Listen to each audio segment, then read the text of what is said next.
네, 안녕하십니까? 네, 반갑습니다. 행복하세요? 에,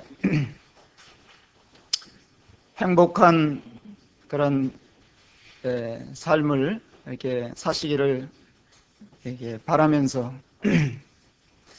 어떻게 하면 우리가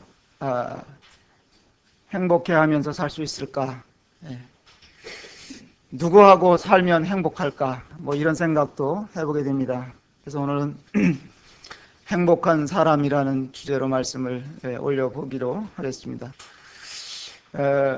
여기 아마 이 배우자와 함께 사시는 분들이 계신데 여러분들은 잘 맞는 부부라고 생각하십니까? 아니면 달라도 너무 다르다고 생각하십니까? 맞긴, 예. 몇몇 부부들이 모여서 이야기를 나누는 것을 이렇게 봤는데요. 재미있는 것은 한 분이 우리 부부는 달라도 너무 다르다. 그러니까 이구동성으로 다 다르다는 거예요. 예. 예. 한쪽은 너무 꼼꼼하고 한쪽은 너무 허술하다 이거예요. 예.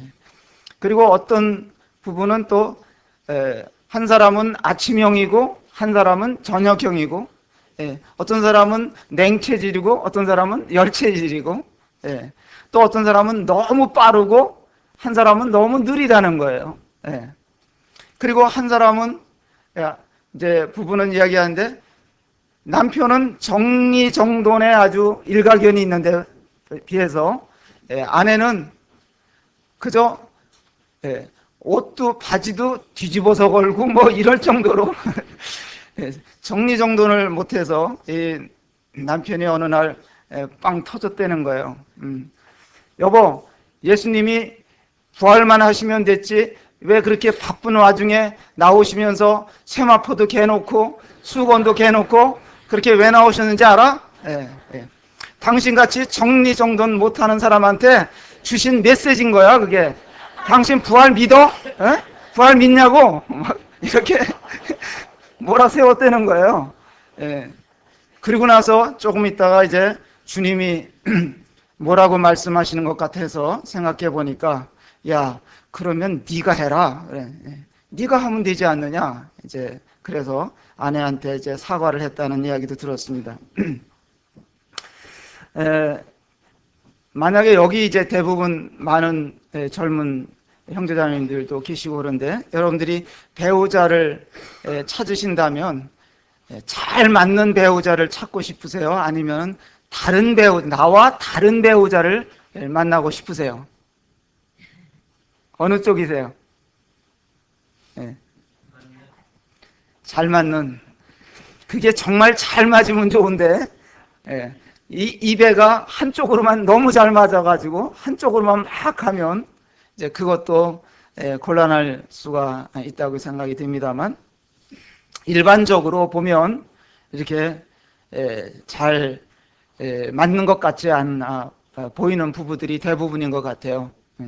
근데 이제 우리가 교회 안에서도 이렇게 각자가 이렇게 면면들을 보면 전부 다들 다르세요.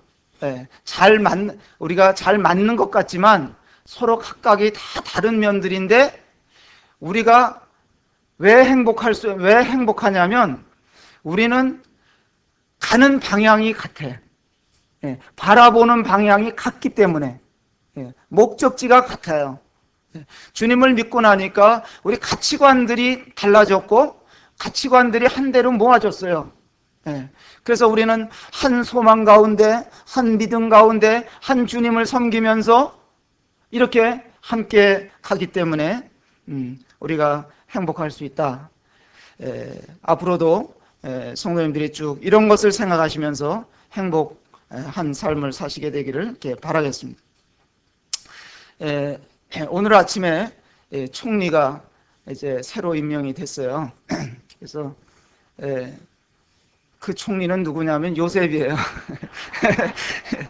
예, 창세기를 우리가 창세기를 읽고 있잖아요. 예, 그래서 요셉이 총리 자리에 오르는 장면을 오늘 우리가 창세기 41장과 42장을 통해서 이렇게 봤습니다. 근데 성경에서 우리 주님을 상징하는 대표적인 인물을 꼽으라면 요셉이겠죠. 요셉이 그렇습니다. 창세기 37장을 한번 열어주시면 요셉의 행복에 대해서 좀 살펴보고 넘어가도록 하겠습니다.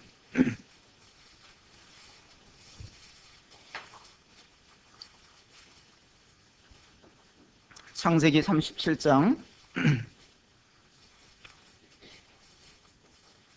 10절서부터 몇 절을 제가 읽어드리겠습니다. 야곱이 가나안 땅 곧 그의 아버지가 거류하던 땅에 거주하였으니 야곱의 족보는 이러하니라. 요셉이 17세의 소년으로서 그의 형들과 함께 양을 칠 때에 그의 아버지의 아내들 비라와 실바의 아들들과 더불어 함께 있었더니 그가 그들의 잘못을 아버지께 말하더라.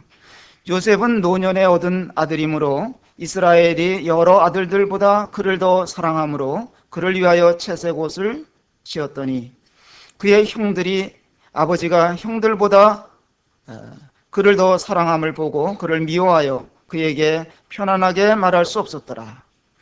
요셉이 꿈을 꾸고 자기 형들에게 말하매 그들이 그를 더욱 미워하였더라.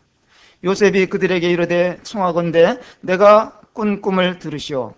우리가 밭에서 곡식단을 묶더니 내 단은 일어서고 당신들의 단은 내 단을 둘러서서 절하더이다. 그의 형들이 그에게 이르되 내가 참으로 우리의 왕이 되겠느냐, 참으로 우리를 다스리게 되겠느냐 하고 그의 꿈과 그의 말로 말미암아 그를 더욱 미워하더니 요셉이 다시 꿈을 꾸고 그의 형들에게 말하여 이르되 내가 또 꿈을 꾼즉 해와 달과 11별이 내게 절하더이다 하니라. 그가 그의 꿈을 아버지와 형들에게 말하매 아버지가 그를 꾸짖고 그에게 이르되 네가 꾼 꿈이 무엇이냐? 나와 내 어머니와 내 형들이 참으로 가서 땅에 엎드려 내게 절하겠느냐? 그의 형들은 시기하되 그의 아버지는 그 말을 간직해 두었더라. 요셉은 우리가 잘 아는 대로 참 각별한 아버지로부터 각별한 사랑을 이렇게 받고 아주 행복하게 살아섰습니다. 또 하나님께서 그에게 꿈을 꾸게 하셨는데 그로 인해서 참 요셉은 행복할 수도 있었겠죠. 우리가 꿈이 없는 사람은 비전이 없는 사람은 기쁨이 없을 것이다. 행복하지 못할 것이다. 그런 이야기를 하기도 합니다만은 이 사람들에게 있어서 꿈과 소망이라는 것은 정말 행복하게 만드는 것입니다. 우리가 하나님에 대한 하나님 나라에 대한 꿈이 없다면 또 소망이 없다면 이 어려운 세상을 어떻게 살아갈 수가 있겠습니까? 그런데 어느 날 아버지 아브라함 이스라엘 아버지가 요셉을 이제 심부름을 시킵니다. 그의 형들이 세겜이라는 지역에 가서 양들을 치고 있었는데 이 아버지께서 야, 너 형들이 양을 잘 치고 있나? 네가 한번 가서 보고 와라. 그래서 요셉을 보냅니다. 이 요셉을 아버지가 보내면서부터 요셉의 삶에 여러 가지 시련과 어려운 일들이 사건들이 연달아 벌어지면서 그의 인생길이 이제 완전히 다른 방향으로 흘러가는 것을 우리가 성경에서 살펴볼 수가 있습니다. 형들을 찾으러 세겜이라는 지역에 갔더니만 거기에 없는 거예요. 그래서 우리 형들이 어디 갔나 이러고 있는 사이에 어떤 사람이 너 뭐하러 여기 왔느냐 그러니까 내가 형들을 찾으러 왔습니다 그랬더니만 그분이 하는 말이 너 형들이 저 도단 지역으로 가자 그러는 말을 내가 들었다. 그래서 이제 도단이라는 지역으로 이제 갑니다. 갔더니만 거기에 이제 형들이 있는데 형들이 저기서 자기 동생이 오는 것을 보면서 형들의 마음이 들끓었어요. 아까 우리 사회 보는 형준 형제가 이 정선되지 않은 신병들을 보면서 마음이 들끓었다 그랬잖아요. 이 형들의 마음은 동생에 대해서 동생이 굉장히 교만해 보였고 아버지 사랑을 독차지하고 있는 것이 싫어서 미움이 쌓였어요. 그런데 이 동생이 거기 나타난 것을 보면서 야 우리가 저 동생을 없애버리자 그랬던 거예요. 그래서 동생을 우리가 죽이고 아버지한테 가서 악한 짐승이 잡아먹었다 그러자 그랬더니만 그 제일 큰 형이 누구예요? 루벤이죠. 루벤이 그러면 안 된다. 죽이지 말자. 그래가지고 이제 그들이 구덩이에 집어넣었어요. 물 없는 구덩이에 집어넣었어요. 그러다가 이제 루벤이 다른 지역에 가서 양치고 있는 사이에 그 지역을 이 이스마엘 상인들이 미디안 상인들이 지나가는 것을 보고 이들이 어떤 제안을 하냐면 팔아먹자 그랬어요. 그래서 이 요셉이 팔리는 겁니다. 요셉이 형들에 의해서 그 빈 웅덩이에 갇혔을 때 그때 요셉의 심정을 한번 생각해 보십시오. 형들이 나를 이렇게 하는구나. 그러면서 그는 그때 누구를 생각했을까요? 아마 우리가 미루어 짐작하건대 하나님께 부르짖었던 것 같아요. 하나님 저를 살려주십시오. 하나님 저에게 주신 꿈이 뭡니까?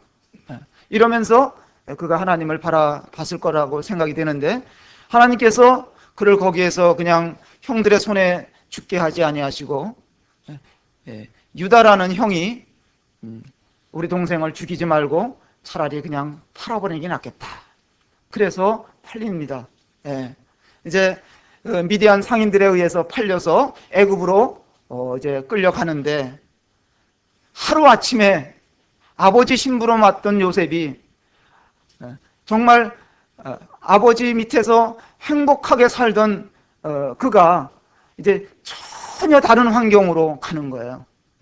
요셉이 상인에 의해서 상인이 몇 푼 주고 샀으니까 이 상인들이 애굽에 가서 또 노예 시장에 내놓고 팔았단 말이에요. 그러니까 요셉을 누가 사갔느냐면 바로 왕 궁의 시위 대장인 보디발이라는 사람이 요셉을 산 거예요. 그래서 자기 집에 갔다가 이제 종으로서 부리는데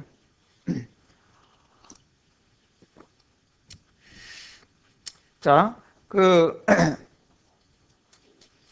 39장에 가서 한번 보겠습니다. 39장에 가면 이제 그 이야기가 나오죠. 39장 1절서부터 몇 절만 또 읽어드리겠습니다.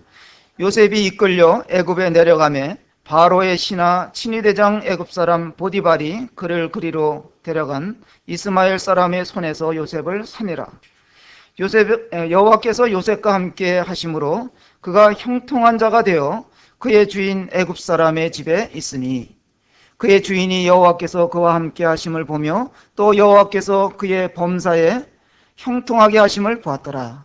요셉이 그의 주인에게 은혜를 입어 섬김에 그가 요셉을 가정 충무로 삼고 자기의 소유를 다 그의 손에 위탁하니 그가 요셉에게 자기의 집과 그의 모든 소유물을 주관하게 한 때부터 여호와께서 요셉을 위하여 그 애굽 사람의 집에 복을 내리심으로 여호와의 복이 그의 집과 밭에 있는 모든 소유에 미친지라.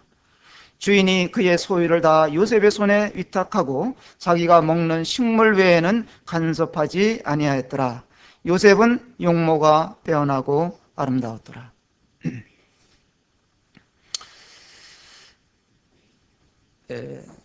여기 말씀에 보면 2절에 또 3절에 보면 예, 형통했다. 예, 애굽에 노예로 팔려온 이 요셉을 일컬어서 성경은 말하기를 그가 형통한 자가 됐다, 그렇게 말하고 있습니다. 제가 참고 삼아 영어 성경을 이렇게 찾아보니까 거기에는 성공했다, 이런 성공이라는 success라는 단어가 사용이 됐더라고요. 성공이라는 거예요, 그게. 이게 성경의 관점이고 하나님의 관점이죠. 세상과 인간의 관점하고는 너무나 다른 것입니다.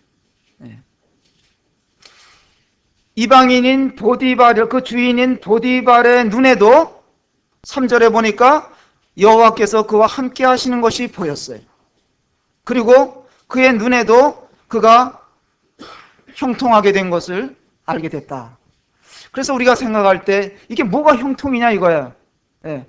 노예로 팔렸지요. 형들의 시기에 의해서 팔려버리고 여기 와서도 종살이하면서 사는데 아버지를, 그 사랑하던 아버지를 떠나서, 사랑받던, 자기를 사랑해주던 아버지 품을 떠나서 이 영말리 이 먼 곳에 와서 종살이하고 있는 신세가 됐는데 이게 뭐 형통이냐, 이게 뭐 성공이냐는 거예요.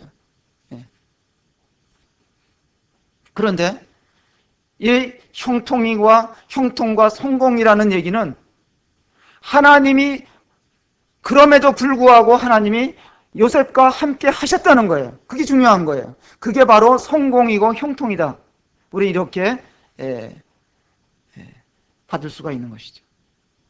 여러분, 하나님이 여러분과 함께 하시고 주님이 여러분과 함께 하신다는 것을 느끼세요?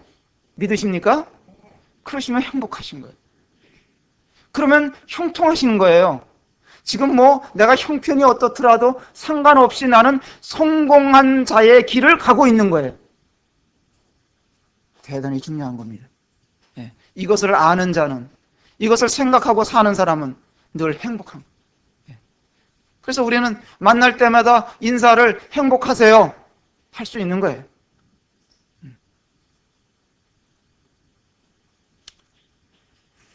그래서 이 요셉 때문에 주변에 있는 사람이 복을 받는 거예요. 보디발의 집에 복이 넘쳤어요. 나 때문에 주변 사람들이 복을 받게 된다. 이거 생각하면 행복한 거예요. 요셉은 이런 자가 된 겁니다. 그래서 이게 모든 것이 다 하나님의 주관하심 속에서, 하나님의 계획 속에서 요셉을 이렇게 해서 애국까지 보내시고 나중에 총리에까지 오르도록 이렇게 하시는 것이 하나님의 방법이에요. 하나님의 계획이었어요. 요셉을 통해서 하나님의 뜻이 이루어져 간다. 이건 성공인 거예요. 나를 통해서 하나님의 뜻이 이루어지고 있다.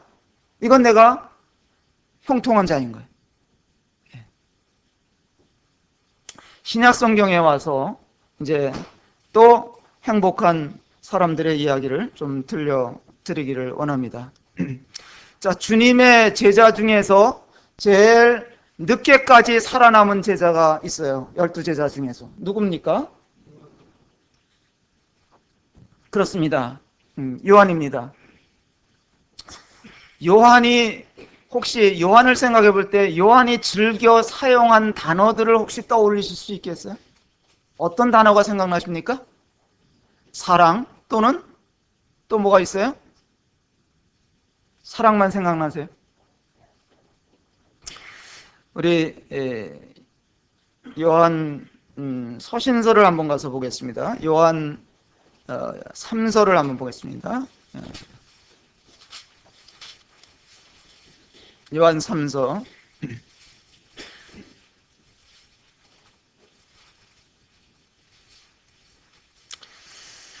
요한 3서는 이제 달랑 한 장으로 되어 있는 서신서죠. 전형적인 편지 같습니다. 우리도 뭐 누구에게인가 편지를 쓴다면 요 정도의 분량으로 쓰기가 쉽죠. 자, 요한 3서 1절로 4절 까지 한번 이번에는 같이 읽어보도록 하겠습니다. 시작.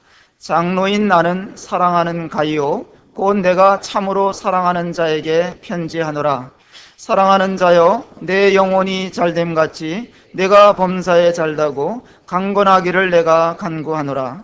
형제들이 와서 내게 있는 진리를 증언하되 내가 진리 안에서 행한다 하니 내가 심히 기뻐하노라. 내가 내 자녀들이 진리 안에서 행한다 함을 듣는 것보다 더 기쁜 일이 없도다.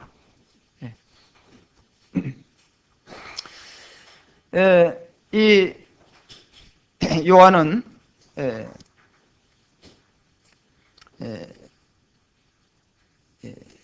참 기쁨을 이렇게 편지를 통해서 표현하고 있습니다. 진리 안에서 행한다는 사람들에 대한 소식을 들을 때 그는 굉장히 기뻤고 행복했습니다. 우리가 가장 믿는 자로서 또 이렇게 한 모임에서 교회를 이루면서 사는 이런 자로서 우리가 어떤 때 제일 기쁨이 클까요? 어떤 소리를 들을 때 기쁨이 클까요? 아마 첫 번째로는 누군가가 주님을 믿고 구원받게 됐다는 소리를 들을 때 제일 기쁠 거예요. 그죠?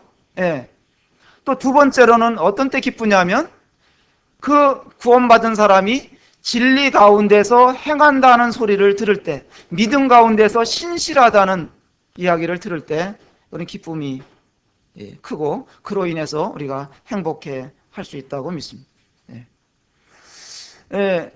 요한은 이 가이오에 대한 소식을 들을 때, 또 가이오라는 믿음 안에 있는 친구를 생각할 때 그 마음이 정말 기뻤고 또 감사가 되었고 그랬을 것입니다. 요한 1서에서 보면 이 사도 요한은 우리가 서로 사귐을 가지고 있다, 또 교제하고 있다 하는 것에 대해서 그는 기쁨이 충만하기를 원했고 그것으로 인해서 감사하는 표현을 볼 수가 있습니다. 우리가 주님 안에서 이렇게 한 믿음을 가지고 또 교제하면서 사귐을 나누면서 가깝게 이렇게 서로 친교를 나눈다는 것은 이건 보통 행복한 일이 아닌 거예요. 그래서 우리는 주일날 이렇게 모임에 나오게 될 때부터 마음 가운데 행복감을 가지고 나오는 거예요. 성도들을 오늘 얼굴을 볼 수 있다는 것, 성도들을 만나서 교제할 수 있다는 것 자체가 우리를 행복하게 해주는 거예요. 그렇지 않습니까?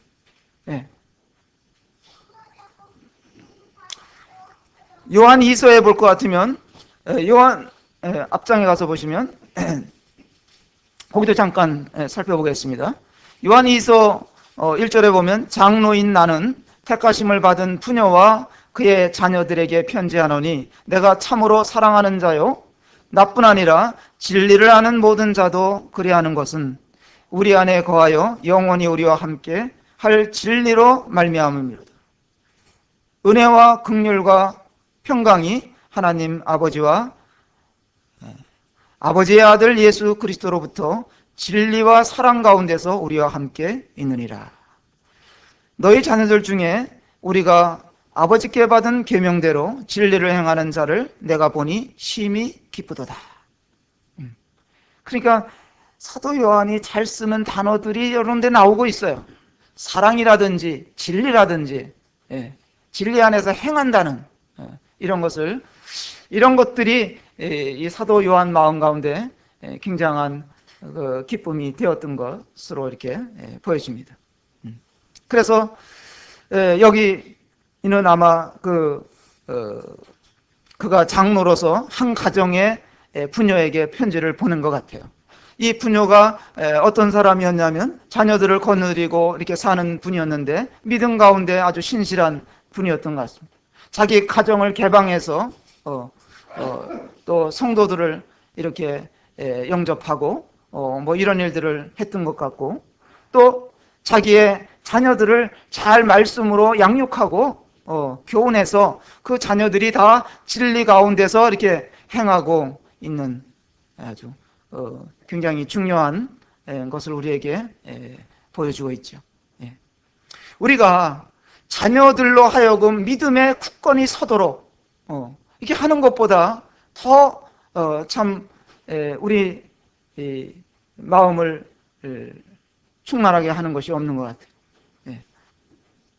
아무리 자식들에게 뭐 좋은 옷을 입히고 뭐 음식을 잘 해먹이고 잘 돌봐줘도 그 자녀가 영적으로 바로 서지 못하면 그건 우리에게 기쁨이 될 수가 없고 우리가 행복할 수가 없는 것이죠. 그래서 이제 3서에서는 이제 이 요한이 두 가지를 말하면서 교회의 내적인 문제를 이렇게 다루고 있는 것 같습니다. 2절에 보면 그 가요에 대해서 이렇게 생각하면서 내가 참으로 사랑하는 자에게 편지하노라 그렇게 했잖아요. 가요의 신앙생활을 이렇게 생각하면서 그는 고무되어 있고 축복하는 것 같습니다. 또 우리가 아는 대로 이 3서에는 보면 또 데메드리오라는 형제가 나오죠. 그래서 이런 일들로 인해서 이 교회는 그런 신실한 섬김의 모습들을 우리에게 보여주고 있습니다. 이런 사람들로 인해서 요한은 행복해 했던 것 같습니다. 그래서 2절에서 뭐라고 이제 기도를 하냐면 사랑하는 자여 내 영혼이 잘됨 같이. 첫 번째가 영혼이 잘 돼야 된다. 잘 된다는 게 뭐예요? 좋은 집 쓰고 살고 좋은 직장에 들어가고 배우자를 잘 만나고 또 건강이 좋고 사업이 번창하는 거 이런 것이 잘 된다는 거 그런 거 아니잖아요. 우리는 세상 기준이야 그런 것을 내세우겠지만은 아무리 호화스럽게 살아도 사람들로부터 또 인기를 누리고 그런다 하더라도 그 영혼이 하나님을 모르는 사람이라면 의미가 없죠. 그런 사람은 행복할 수가 없는 거예요. 사람의 최고의 가치는 영혼이 구원받는 거고 영혼이 잘 되는 것이죠. 이게 여기 앉아 계신 형제자매님들의 바람이고 우리의 소원입니다. 우리가 어떤 영혼이라도 그 영혼이 이렇게 잘 되게 하기 위해서 우리가 해야 할 일들이 많고 또 우리가 기도하는 것들이고 영혼들을 위해서 날마다 중보하는 것이 우리들의 몫이라고 이렇게 생각이 됩니다. 영적인 시각으로 우리 주변 세상을 살펴보면 사람들은 다 지금 홍수가 나서 급류에 떠밀려서 떠내려가는 인생들이에요. 근데 그 사람들이 그걸 아느냐? 모르고 사는 거예요. 안타까움이 있죠. 어떻게 저 영혼들을 건질 수 있나? 잘되게 해줄 수 있나? 이것이 항상 우리의 부담이고 십자가고 그렇습니다. 올해는 정말 저는 개인적으로도 이렇게 잘 되는 영혼, 구원받는 영혼들이 더 많아졌으면 좋겠다. 그런 바람을 가져옵니다. 우리 가족들 중에서, 우리 자녀들 중에서, 우리 이웃의 영혼들이 잘 되는 이런 일들이 생겼으면 좋겠다. 그래서 교회가 소나보다도 귀한 이런 영혼들이 구원받는 통로가 됐으면 좋겠다. 요셉을 통해서 그 보디발의 집에 복이 넘쳤다 그랬잖아요. 우리는 나를 통해서 우리 교회를 통해서 어떤 영혼들이 주님께로 돌아오는 일들이 올해도 벌어진다면 이것은 우리 하나님을 기쁘시게 해드리는 일이 되는 것이고 우리도 행복해지는 길이라고 이렇게 믿습니다. 그 다음에 뭐라 그랬냐면 범사에 잘 되고, 의인의 형통과 악인의 형통은 관점이 다르죠. 세상의 번영은 다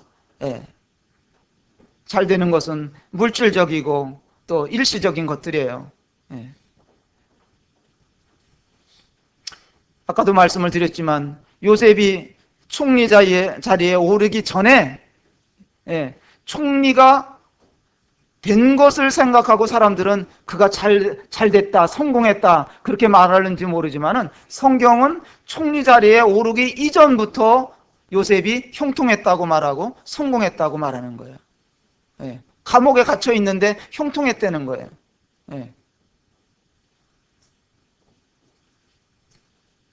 그것은 내 안에 주님의 뜻이 이루어지고 있다면 내가 지금 어느 상황에 있더라도 그것은 성공인 거예요. 형통인 거예요. 말씀이 이루어지려면 일반적으로 그리스도인들의 삶을 이렇게 보면 말씀이 이루어지는 과정 속에서는 고난도 있고 시련이 오는 거예요. 다 모든 게 잘 되는 거 그런 게 아닙니다. 범사에 잘 되고 강건하기를 내가 간구하노라 그랬어요. 강건함을 위해서 기도했어요. 자, 우리는 영혼의 건강이 더 중요합니까? 육체의 건강이 더 중요합니까? 어떻게 생각하세요? 둘 다예요. 맞습니다. 둘 다 중요하죠. 육체적인 건강이 중요한 이유는 영적으로 아무리 특출해도 건강하지 못하면, 육체적으로 건강하지 못하면 일을 할 수가 없어요. 지금 의술이 굉장히 발달해 가고 있잖아요. 100세 시대라 해도 가만히 이렇게 보면 한두 군데 안 아픈 사람들이 별로 없어요. 젊은이들 빼고는. 인간의 몸은 성경에서는 우리는 풀과 같다. 몸은 질그릇과 같다. 잘 깨지게 돼 있는 거예요. 아인슈타인이 뭘 얘기했습니까? 열역학 제2법칙을 얘기했어요. 모든 물질은 다 시간이 흐르면 낡아지게 돼 있다 이거예요. 저도 지난주에 눈이 이상해가지고 말이죠. 안과를 찾아갔더니만 정밀 검사를 좀 받아보자 그래요.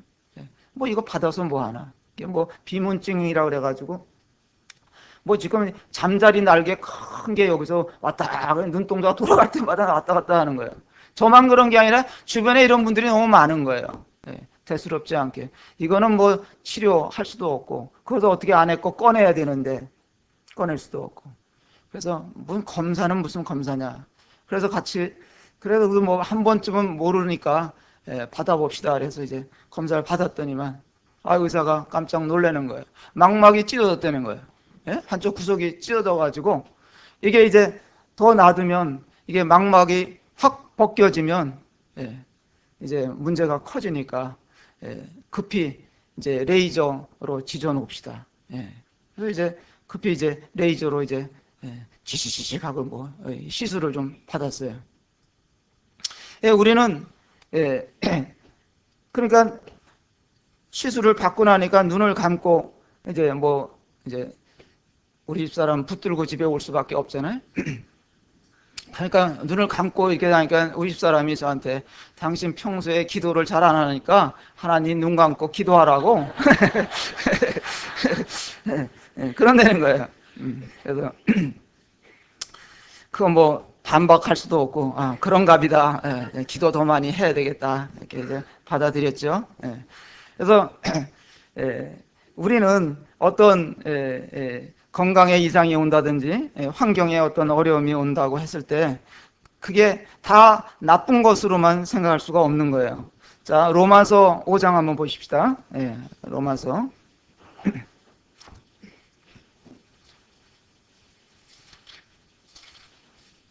로마서 5장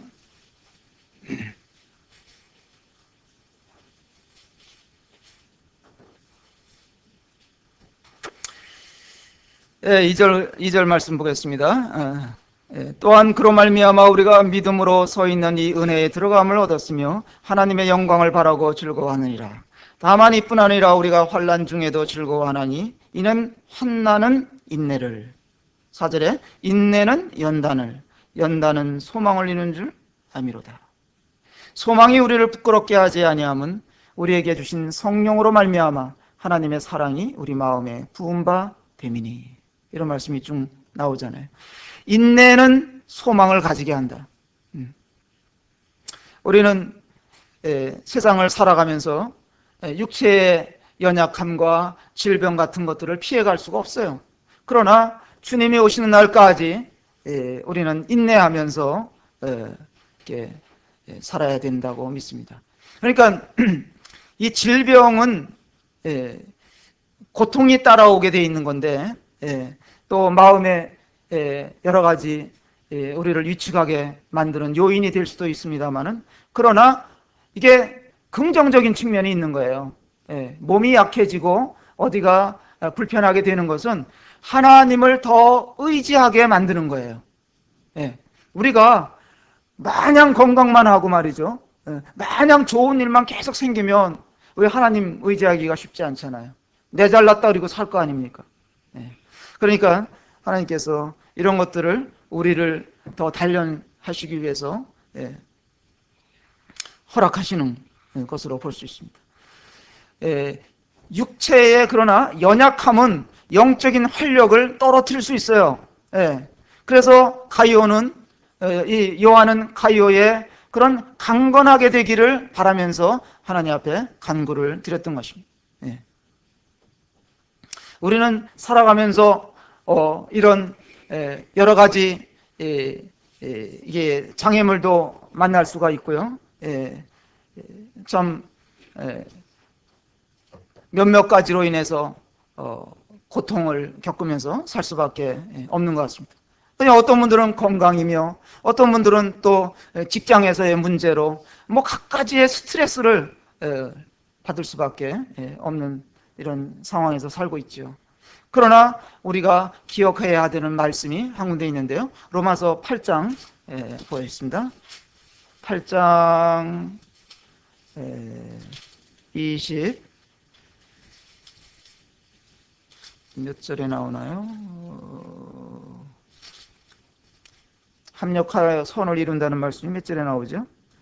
28절에 나와요. 우리가 알거니와 하나님을 사랑하는 자 곧 그의 뜻대로 부르심을 입은 자들에게는 모든 것이 합력하여, 좋은 일이든 나쁜 일이든 모든 것이 다 어우러져 가지고 선을 이룬다. 하나님의 뜻을 이루어 가는 거다. 그 얘기예요. 아멘이 되십니까? 그런 거예요. 그러니까 우리가 어려운 일이 생긴다고 낙심할 것도 없는 거고, 그것으로 인해서 우리가 위축될 필요가 없어요. 오히려 그런 모든 일들이 어우러져서 우리가 나를 통해서 하나님의 뜻이 성취되어 간다. 이런 걸 생각하면 우리는 형통한 자인 거예요. 행복할 수가 있는 것이죠. 세상은 점점 참 복잡하고 힘든 이런 생활이 많이 일어나죠. 사탄은 여러 가지로 활동하면서 이런 것을 아주 이용하고 최고조로 우리를 신앙을 위협하는 이런 활동들을 하고 있는 것입니다. 자, 아까 이제 다시 사도 요한의 편지 내용을 기억하면 그가 기뻐했던 이유 중에 하나가 그들이 가이오나 데메드리오나 이런 사람들이 신실하게 주님을 섬기고 또 그들이 헌신적으로 사는 진리 가운데 행하는 이런 소식을 들으면서 감사한다는 표현을 했습니다.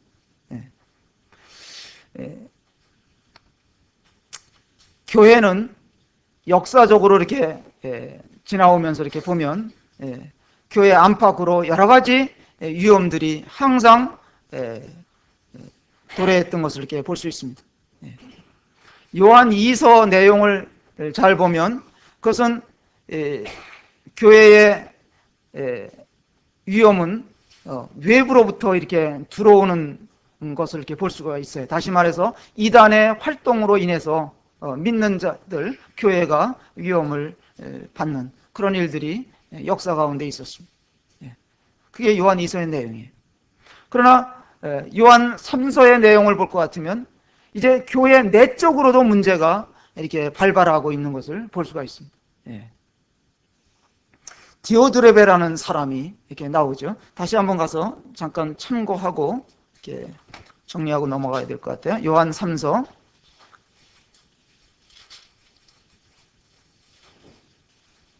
요한 3서 9절에 보면 내가 두어 자를 교회에 썼으나 그들 중에 으뜸되기를 좋아하는 디오드레베가 우리를 맞아들이지 아니하니 그러므로 내가 가면 그 행한 일을 잊지 아니하리라.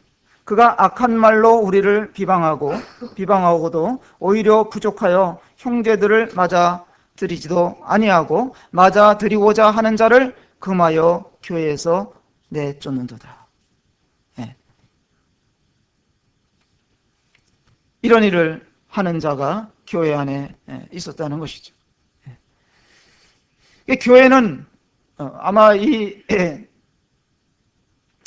디오드레베 같은 사람이 처음부터 이런 사람은 아니었겠죠. 신실한 삶으로 출발을 했으나 어느 시점부터 그 마음이 높아지기 시작을 했고 그래서 완전히 이렇게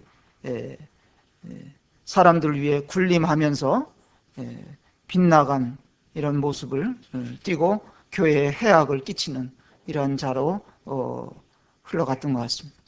그래서 교회는 언제나 이와 같은 패턴으로 계속 외부적으로 이런 위험이 밀려 들어오기도 하고 내부적으로 위험이 문제가 발생하기도 했던 것 같습니다. 그래서 우리는 늘 이제 내 자신을 돌아보고 또 우리 자신들을 살펴보고 우리의 경계를 늦춰서는 안 된다고 믿습니다. 그럼에도 불구하고 요한은 이 서신을 쓰면서 아주 마음에 기쁨이 충만했던 것 이렇게 알 수 있습니다. 12절에도 보면 데메드리오는 뭇사람에게도 또 진리에게서도 증거를 받았음에 우리도 증언하노니. 그래서 이 가이오라든지 데메드리오 같은 이런 사람으로 인해서 그는 정말 감사하고 행복을 표현했던 것 같습니다. 또 그를 격려하면서 이렇게 기도를 했고, 저도 생각할 때 여기 계신 형제 자매님들을 생각할 때마다 이렇게 감사가 되는 것이죠.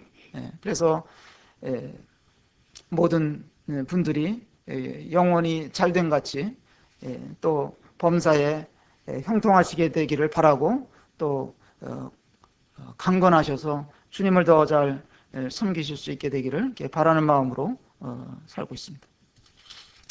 한 구절만 더 좀 살펴보면서 넘어갔으면 좋겠습니다. 다시 그 3절 말씀을 보세요. 형제들이 와서 내게 진리를 증언하되 내가 진리 안에서 행한다 하니 내가 심히 기뻐하노라. 이거보다 더 기쁜 일이 없다는 거예요. 요한이 얼마나 큰 기쁨으로 이 편지를 썼겠습니까? 일전에 어떤 성도가 전화가 왔어요. 오래간만에 이렇게 참 전화를 받았는데 어쩐 일로 전화를 하셨습니까? 그랬더니 옛날에 춘천에서 제가 모임 생활을 할 때 기억이 나가지고 전화를 드리게 됐습니다. 그러면서 이런저런 이야기들을 우리가 주고받았는데 그런 전화를 받을 때 제 마음이 굉장히 행복하잖아요. 그분이 여기서 신앙생활을 이제 처음 구원받고 신앙생활을 하다가 또 다른 곳에 가서 그곳에서도 여전히 신실하게 주님을 섬기고 계시다는 소식을 들을 때 얼마나 감사가 됩니까? 많은 사람들이 세상을 구원받았지만 세상으로 흘러가기도 하고 어떻게 됐는지 소식을 알 길이 없는데도 불구하고 어떤 분들은 그런 소식을 전해오는 거예요. 여기 진리 안에서 행한다. 진리라는 건 변하는 게 아니잖아요. 우리가 신앙생활을 하는 데 있어서 뭐 상황에 따라서 신앙을 버리고 다시 돌아오고 뭐 이거 반복하고 그럴 수 없는 거잖아요.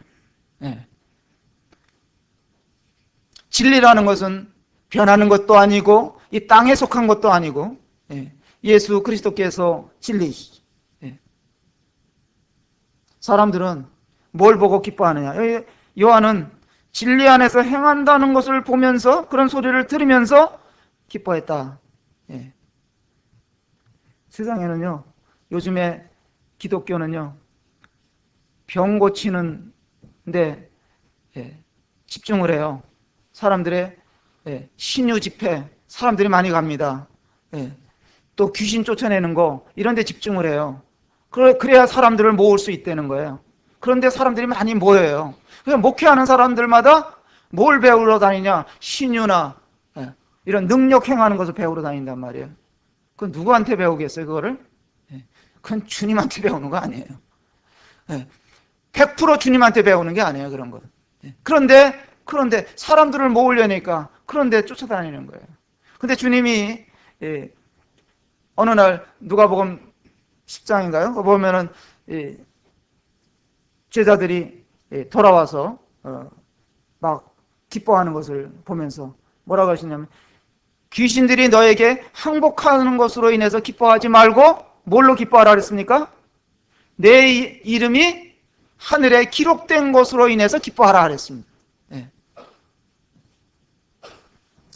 누군가가 예수님을 믿고 구원받으면 이보다 더 기쁜 일이 없어요. 근데 계속해서 우리는 이런 일을 듣고 싶고 그러나 더 감사한 것은 구원받은 사람들이 믿음 가운데서 계속 이렇게 신앙생활을 신실하게 해나가는 것을 보면 좀 기쁨이 있는 것입니다.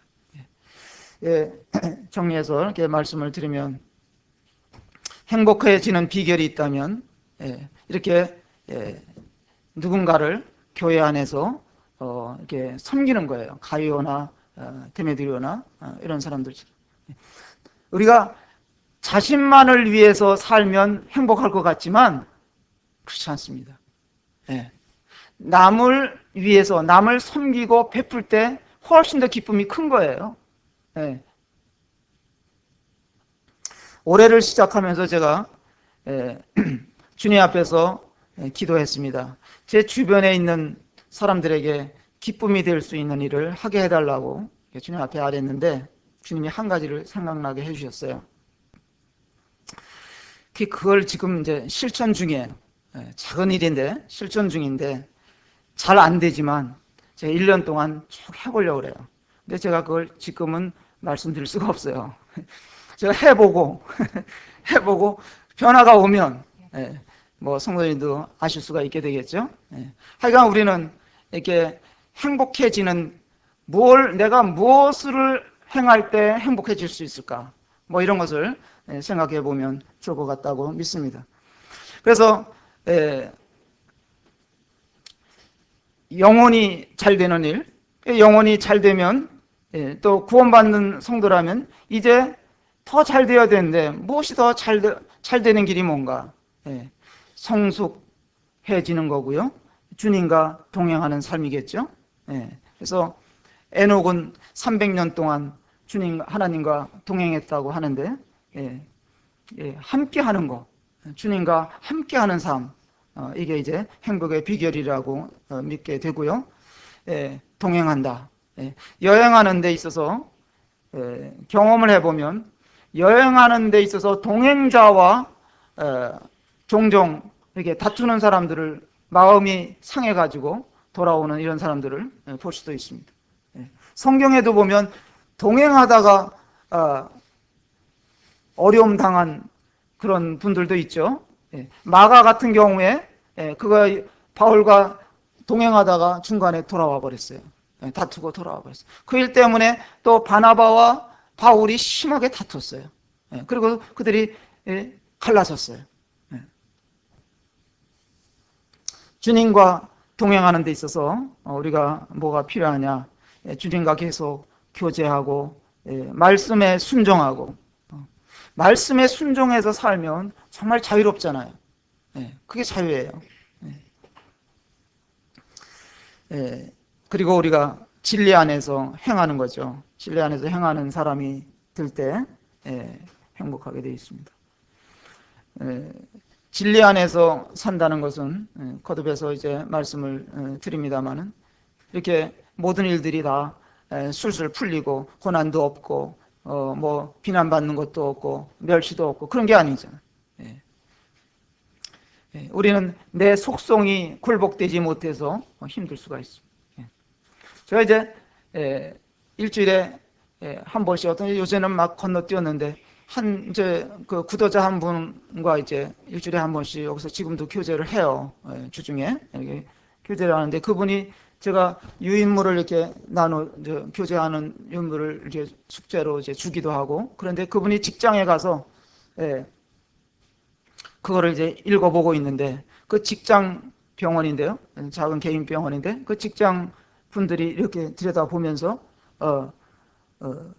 이건 어디서 이게 구했느냐고 그러면서 내용이 괜찮다 그러면서 그래서 그분이 춘천교회라고 얘기하니까 그분들은 그 병원에 있는 분들이 다 저 부활을 증거하는 교회 다닌대요. 그러면서 비웃더래요 자기를. 어디 그런 데 가서 이런 걸 배우냐고 그러면서 그 속에서 막 화가 났다 이런 표현을 지난주에 이렇게 하더라고요. 하는데 하여간 우리가 복음을 전하고 우리 모임에 대해서 사람들이 비난을 하든 어떻게 했든 우리가 상관하지 않는 것이죠. 우리는 주님 말씀을 따라 살면 세상은 우리를 환영하지 않을 수 있습니다. 그러나 주님께 기쁨이 되는 겁니다. 우리는 앞으로 주님 오신 날까지 이렇게 신실하게 살면 좋겠습니다. 주님이 약속하신 게 있어요. 뭐라고 했었냐면 세상 끝날까지 항상 너희와 함께 하리라. 마태복음 28장 20절에 그런 약속을 해주셨어요. 함께 해주시겠다는 거예요. 항상. 주님이 함께 해주시면 우리는 형통한 삶을 사는 것이죠. 또 요한 3서에서는 이 가이오와 데메드리오가 살았던 삶이 우리에게 본이 될 수가 있다고 믿습니다. 여기까지 하고 마치겠습니다. 기도하겠습니다. 은혜롭고 자비하신 아버지 하나님, 참으로 저희들에게 이렇게 놀라운 삶을 허락해 주신 것을 감사를 드립니다. 또 우리와 같이 형편없는 이런 자들과 동행하시기를 기뻐하시고 함께 하시기를 기뻐하시는 하나님을 찬양을 드려옵고 주 성령님을 통해서 주님과 동행하는 이 형통한 삶을 허락해 주셔서 감사를 드립니다. 우리가 한 주간을 또 살아가면서 이런 것들을 생각하며 행복한 삶을 살아낼 수 있도록 도와주시기를 간절히 원하오며 예수님 이름으로 감사하고 기도합니다. 아멘.